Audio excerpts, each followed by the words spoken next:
So, welcome, Sarah, to the Female Entrepreneur podcast. I'm really excited to speak to you today because I know we have so much in common and a real common way of looking at how to manage your business as a freelancer or a solopreneur.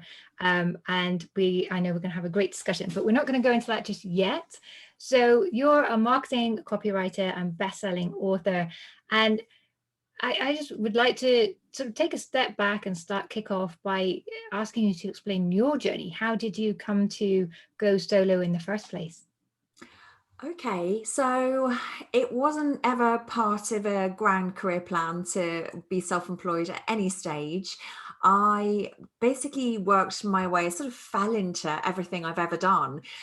So I fell into marketing when I was very young, really, I guess 23, something like that, possibly even younger, and ended up working for a marketing as an account manager and an editor for a magazine publishing company down in Bristol. Okay. And I became pregnant. And it was one of those "did I jump or was I pushed" scenarios where I had no intention of going freelance, but my managing director, it was 1999, so this was, in his defense, this was very much before the age of flexible working and remote working, working from home, part-time, whatever. And I broached the idea with him about coming back to work a couple of days a week, 2 or 3 days a week, when my baby was born. And they weren't having any of it. They just said, no, you can't possibly be an account manager and not be full-time. Just doesn't happen. So my direct manager took me aside, took me out to lunch, in fact, Mhm. and suggested there and then that I became freelance, and said that they would supply me with some initial editing and proofreading work to tide me on at the very start. And would I be interested in doing that? So I was still married at the time, and my then husband had a full-time job. So that made taking the leap obviously a lot more straightforward because we had a regular income. But we chatted about it and we decided I definitely didn't want to do the commute down to Bristol with the baby in nursery up here in Gloucester. And it just seemed like a good thing to do. So yes, I took the leap 21 years ago, and yeah, the rest is history, really. So, I was going to ask how the reality of running your own business or working from home and working freelance for yourself, how that matched up to what your expectations were. But given the circumstances, maybe you didn't have any expectations. But how did you find those early days of working on your own with a baby? So hard, because basically I was trying to establish myself as a new mum, but also as a business owner. Mm. And I must admit, it's something that I often say now, and I talk about in the book, that a lot of freelancers and self-employed people just describe themselves as, oh, I'm just a freelancer. So they will almost diminish the importance of what they do and the services they provide by doing that. Oh, it's just a bit of money on the side or whatever. And for some people, of course, it is a side hustle or whatever you want to call it. Yeah. It might not be your primary source of income, but it's still really important to treat your freelance business as a business. So yeah, I have to say, I didn't have much in the way of an expectation. I did find it extremely difficult. And well, one of the main reasons why I found it difficult, by way of insight, is I consider myself to be fairly extrovert. And I had been working in the busy, buzzy office agency environment of this publishing company, where there was always music on, there was always chatter, there was always office banter, and I'd take part in that, and I'd feel like I was having these chats about what we'd been watching on TV the night before. We'd be talking about what was going on with our clients, with our magazines. And I really missed that, really, really struggled without having that in my life. So Mm. I was working at the time we were living in a 3-story house, and I had the whole of the top of the house as my office. It had this tiny desk in the middle of this huge room with a sofa bed in the middle. And this is weird. I hadn't thought about this for a very long time. I remember I used to energize myself by doing handstands up against the sloping. Where did that come from?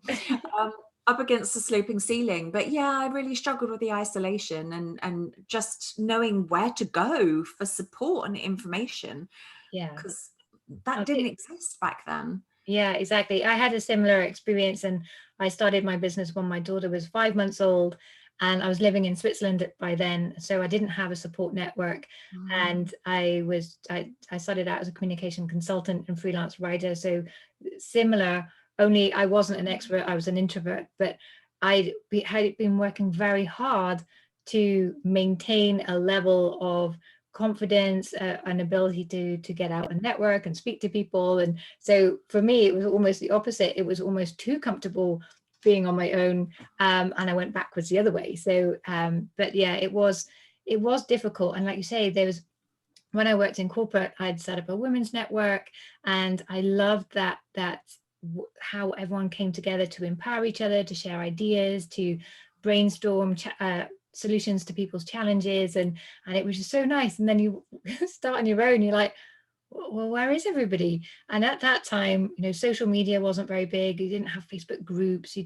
There wasn't many networks for women who had their own business. There was lots well, not lots, but some for career women, but women who were starting out on their own bit, there was nothing. It was like there were a couple of pockets of men who had started businesses, but they were very much on a different scale and not very relatable. So Not very relatable. Yeah. And most people, when they start out in business, they have friends around them, but those friends very rarely are people who have already taken the jump and started a business. So yeah, it was really tough. So how did you manage that? What did you do? I think I floundered for so many years. That's why the kind of general premise of the book is that it's based on my mistakes and the things that I learned the hard way. It's very much a heart on your sleeve personal journey. And I think what made it difficult for me was because I was used to having that busy, buzzy environment. And then suddenly I went to, like you, I knew nobody who worked for themselves, certainly no other women. And yeah, there was no social media for me when I first started in '99. There was barely any internet.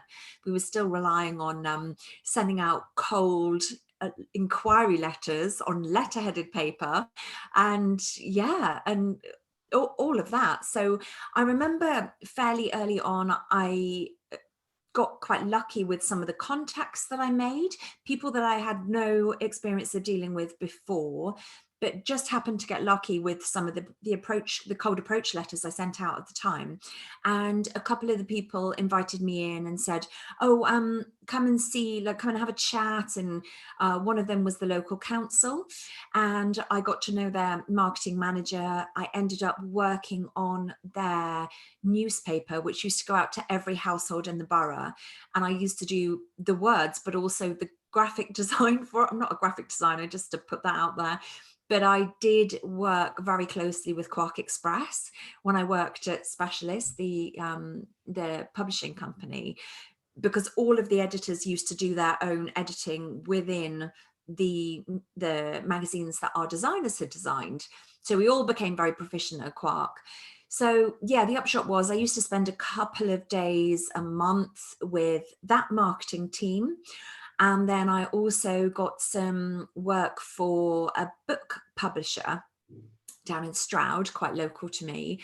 And I went in and worked in with them. So I guess kind of doing a couple of days a week out with different clients, that really broke up the week quite nicely. And of course, back then I was working part-time anyway. So yeah, I just remember wanting to absorb lots of, I'm naturally very curious and I love to learn, and I just couldn't find books out there that really spoke to me as a female business. I probably didn't see myself as a business owner back then, but a Yeah. female entrepreneur. And I read quite a few very American, very kind of middle class white male type, that kind of standard form of writing self-improvement, self-help, personal development type books, and there were elements that I took from those, but generally speaking, nothing that felt like it was in a voice that I could relate to. Yeah. So yeah, that was very much my goal when I set out to write survival skills for freelancers. I wanted it to be all the guidance and all the empathy and the advice and knowledge that I wanted as a 29-year-old setting up in business and knowing nothing. Yeah, I think it's brilliant that you've done that. And I know from my experience, if I was to go back and start my freelance career again, I would do things very, very differently, because I know that I went from a job with a boss to creating a job with lots of different bosses, with different agendas, different timescales, different demands. And it was just, to be honest, after doing that for 8 years, I was facing burnout, because it was just so hard to juggle everything. And as I said, I hadn't really identified myself as a business owner. I wasn't the CEO of what I was doing. I wasn't a leader at all, even though that was kind of my background anyway. And I see that reflected in a lot of my clients who are solopreneurs and freelancers, that they're just following what the needs of their clients. But I Yeah. think we forget that our clients aren't the experts. They don't know how to work with us. They don't know how to commission a copywriter, or how that process should go to get the best results. So we need to Precisely. kind of own that process. Oh Uh, yeah.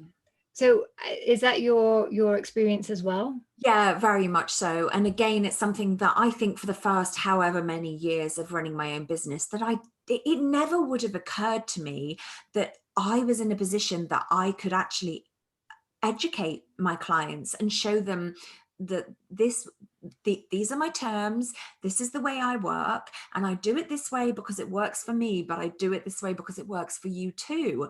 So it's all set up to make your life easier.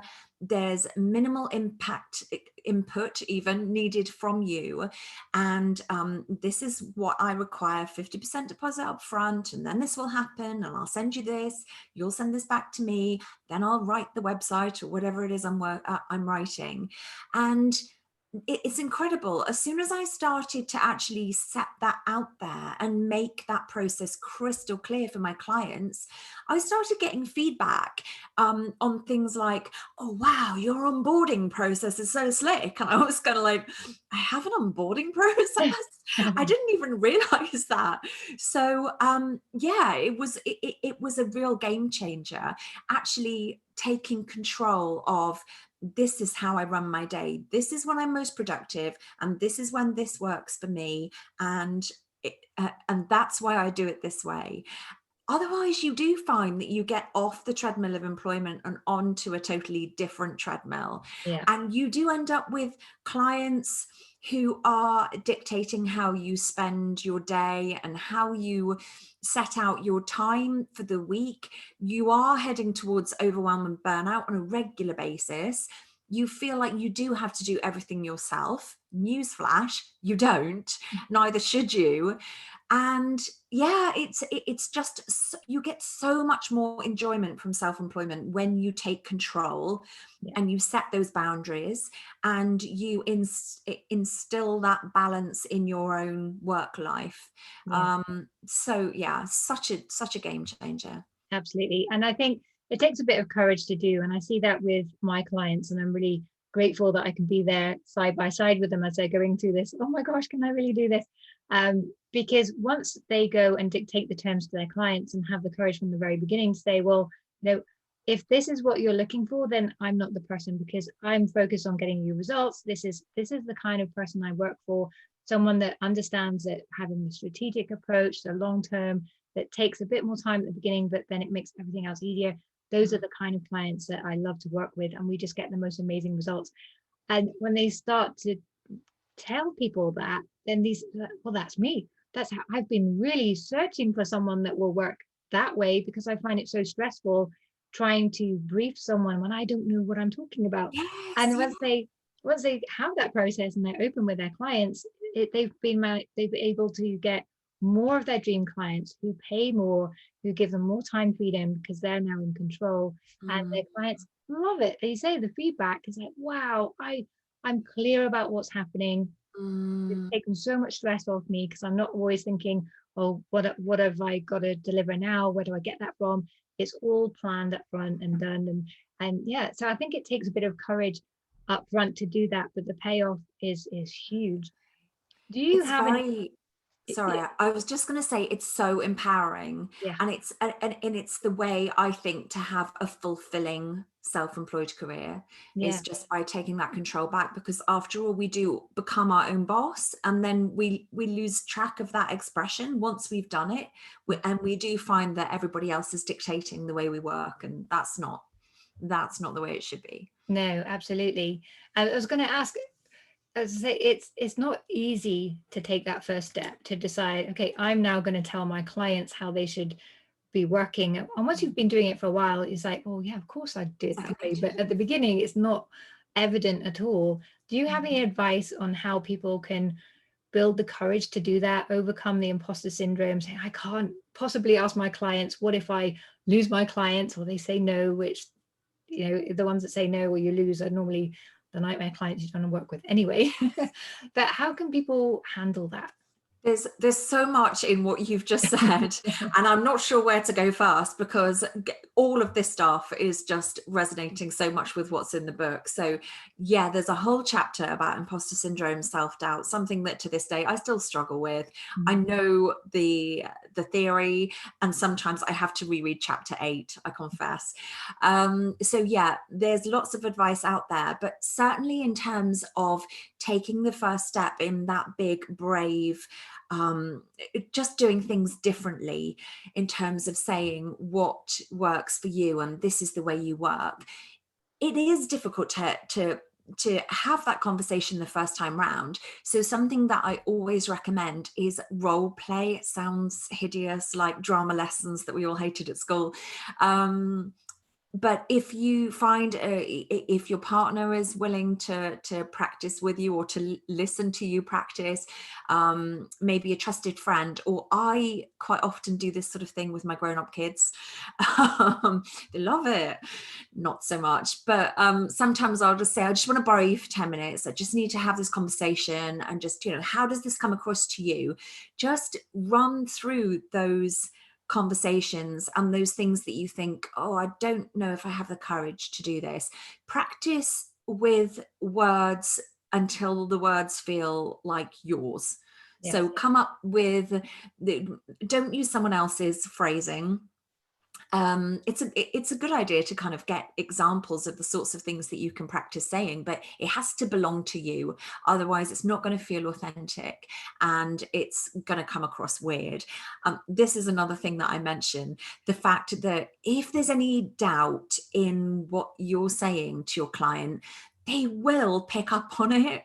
It's just one of those really weird scenarios. Even if they can't see you, they'll pick up on it in your tone of voice, or little micro hesitations in your gestures, or the language you're using in your email when you're sort of saying this stuff to them. So get really confident and comfortable with having those conversations before you actually take the first step. Yeah, and that's so important, having that confidence in the value that you can create for other people so that you can communicate that clearly and stand by it, is really important. Because as you say, if there's any hesitation or doubt, then they'll pick up on that and it'll create doubt in their mind. And they're like, Yeah, well, if she's not confident in what she's doing, I'm not going to be confident. You have to have exactly. that confidence, and then you pass it on. We are so And much on the same wavelength here.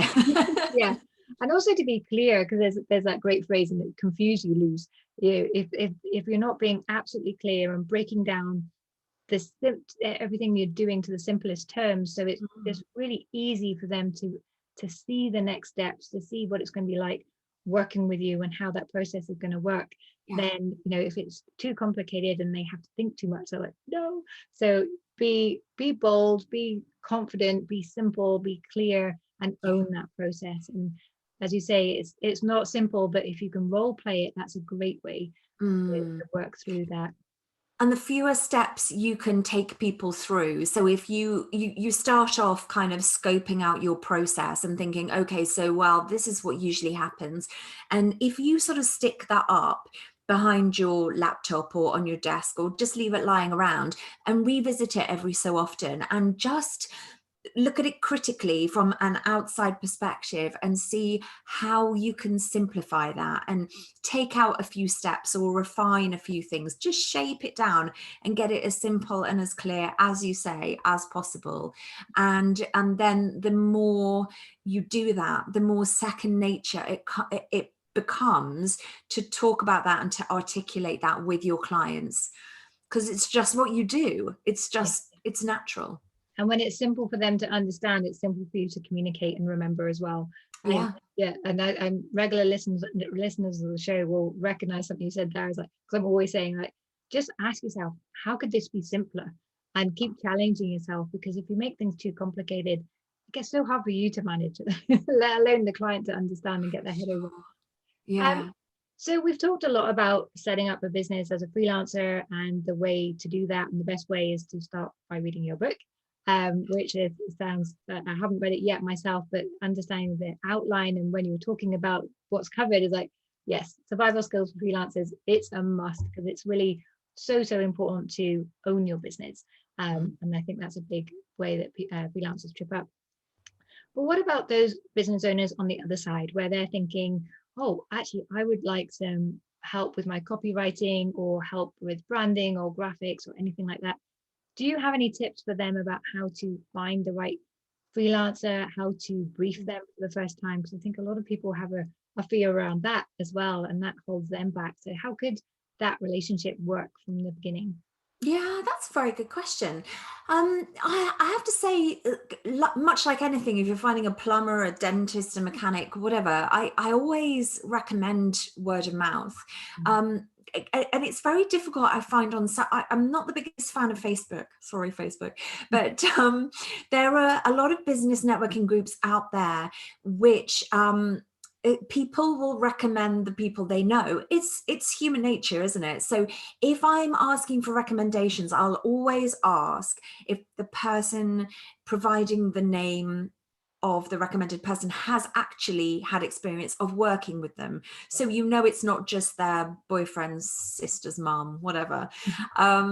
So yeah, make sure that you ask people who are perhaps in similar businesses to your own and have perhaps a similar, say from a copywriting perspective, a similar tone of voice, a similar approach, a similar style, and start to ask those business owners who they used and how they found that working relationship.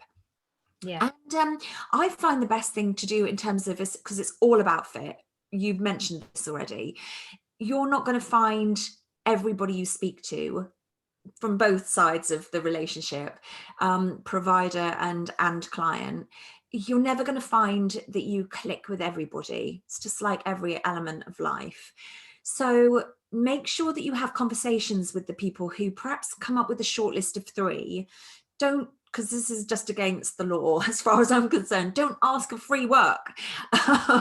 So don't use that as a way of narrowing down who you use, but have a conversation with them. Look to perhaps book a 20-minute Zoom call, to a chemistry call or a discovery call, whatever people want to call it.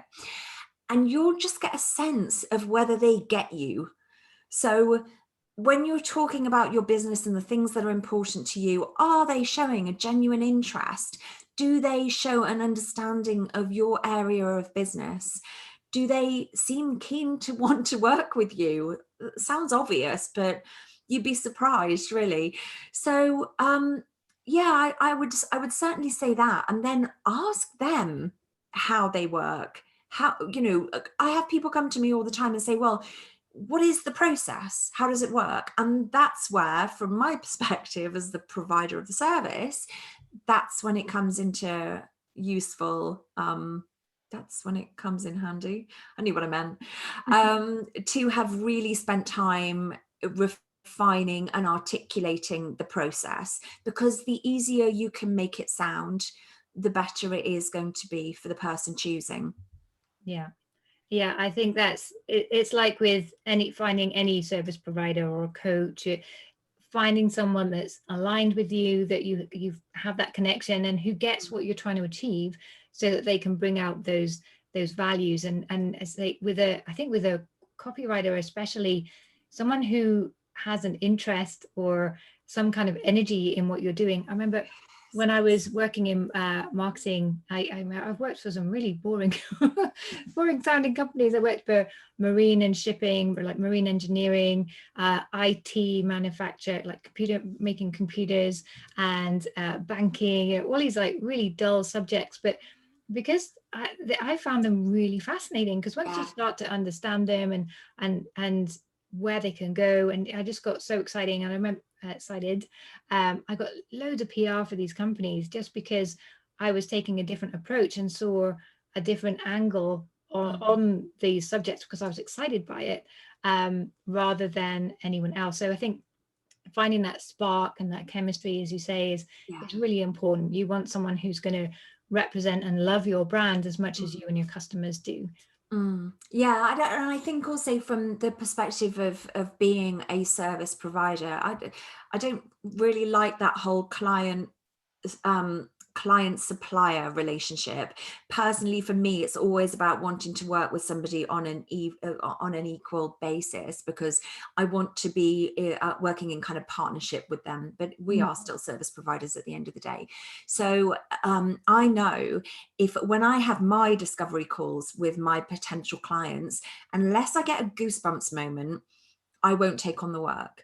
So when the client is telling me, they're talking about the why of their business. So they're saying, well, this is what we kind of exist to do this, to transform the way IT is delivered. So it can be potentially a dull subject, but as long as I get that spark of the why, I'm not going to do my best work if I'm not feeling that. So I will always say, look, I don't think I'm the right person for this job, but I can recommend somebody who might be a better fit. And I think, in my experience, if you do listen to your gut instinct and you do just really accept the fact that it's okay to say no to work that doesn't make you feel inspired or excited or enthusiastic, you can't possibly do your best work for those clients anyway. So you're doing them a favor by saying no. And as long as you say, okay, this isn't right for me, but I can put you in touch with a couple of colleagues who might be able to help, you're not leaving the client with a problem, you're providing a solution.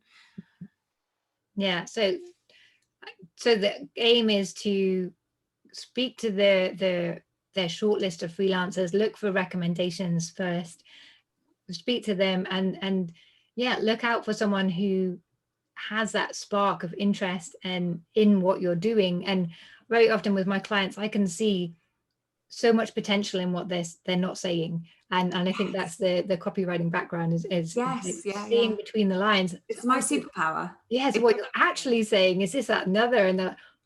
Yeah, oh my gosh, how did you get that so quickly? And it's that's the kind of reaction you want from your copywriter, so they can really perform the best. Because there's people out there that can write, but if you want something that's exciting and going to fulfill your brief and get the results you're looking for, and it really depends on what you're looking for as well in terms of outcomes, but it's it should be a fun and exciting experience on both sides, I think. Absolutely. And I think it's also worth saying that you don't have to always pick the best person, and from the service provider's perspective, you don't always have to be the best.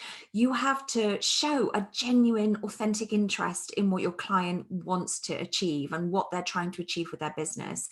And you have to be likable. You have to be somebody that they're going to enjoy working with. If you can make it kind of fun and easy and interesting, then you're onto a winner, because you genuinely don't have to do that whole compare and despair and look at what other people are doing and look at how, oh, well, this person might be a better writer than me. Okay, but you might make the whole experience a really fun and engaging and positive experience for them. And you might be just a good enough writer for that to all work out beautifully. You don't have to be the best. Yeah, exactly. Sarah, you have shared so much amazing value. Just to finish up and wrap up, are there any last pieces of advice you would give for anyone out there who is maybe in the early stages, or they're building their business but they're feeling a little bit alone and they're not quite sure how to bring that all together and turn it from just another job into a business? Is there any advice you would give for those women? I always find it really hard to narrow down to one piece of advice, because there are That's why you wrote a book. there are 8 freelance myths in the book. Yeah. One that I would say that I think is really important, especially now with everything that we're going through in the wider world, I really can't stress enough the importance of community. And don't feel as if you are alone. I know we call it going alone, going solo, whatever, but that doesn't mean you're the only person who is going through the challenges that you're going through and struggling with things that you're struggling with. There's so much value and so much power in finding the right community, finding your people or your tribe or whatever you want to call it, whether that's in a Facebook group or through free webinars, through live events, communities through the kind of professional bodies that represent the area that you work in, Twitter hours. There are all those things out there that we can make the most of, and we must make the most of, however self-reliant or independent we feel we are. It's just so helpful to have somebody that you can ask the questions, you can ask for advice, you can bounce ideas off them, you can share thoughts on what to charge, and does this sound fair to you, and what would you do with this client in this scenario, what should I do, how do I approach this? And also above all, to collaborate. When we all have situations where we have the opportunity to take on a job that might feel a little bit too big just for us on our own, but the more people you know that you can use as kind of your extended team, you can fulfill bigger projects, and it enables you to still be a company of one, but to do that with the support of other people around you who get what you're trying to achieve and who are there to support you. Yeah, I love that advice. And it's another common theme that's come across all the advice across the podcast is you may be in business for yourself, but don't be by yourself. No one succeeds alone. It's a team effort. And we all need this success circle around us. And it may just be one other person who gets what you're trying to achieve and is there for you, and you're there for them as well. And it may be like lots more people than that if you're lucky. But and I like that you mentioned about the partnerships and collaboration as well, because I think that's very often an overlooked opportunity for small businesses and solopreneurs, is that collaboration. And you can really achieve some really amazing things when you work together with others, and it's fun. Yeah, It's really a lot of fun, as long as you find the right partner. And it comes back to your earlier advice. It's all about fun. Values, alignment, and that chemistry, that's really important for partnerships. But amazing advice. Thank you so much. Pleasure. So Sarah, you mentioned the title of your book earlier, but can you please just remind us what the title is? It's Survival Skills for Freelancers, and it's on sale on Amazon in paperback and Kindle formats. It will be out on Audible at some point, goodness knows when. And yeah, I can share a link in the show notes and the live if you'd like to check out some of the reviews. And also, it's possible to download a free sample if you want to check it out and see if you like my writing style before you invest. Great, thanks, Sarah. So I'll put those links, as you say, in the show notes below here. Is there, if for those who are driving the car, taking the kids to school, whatever they're doing, how can they find you if they want to know more about working with you? Well, I've got two websites. I've got one for the book and one for my copywriting, as you might expect. Probably the easiest way to find me is go to survivalskillsforfreelancers.com. And so that's the book's landing page, as it were. But that also diverts through to my copywriting website, where there's tons of information. And it's also got all my social media links on there too, and my email address. So you can find me that way. Fantastic. And for those of you who are part of the Driven Female Entrepreneurs community that goes with this podcast, if you read that book or you have read the book, then let us know there, and let's have a discussion about what we've learned from this podcast and also from the book, because it's full of gold, and it's been fabulous speaking with you today, Sarah. Thank you so much for sharing so much value. Absolute pleasure. Thank you so much.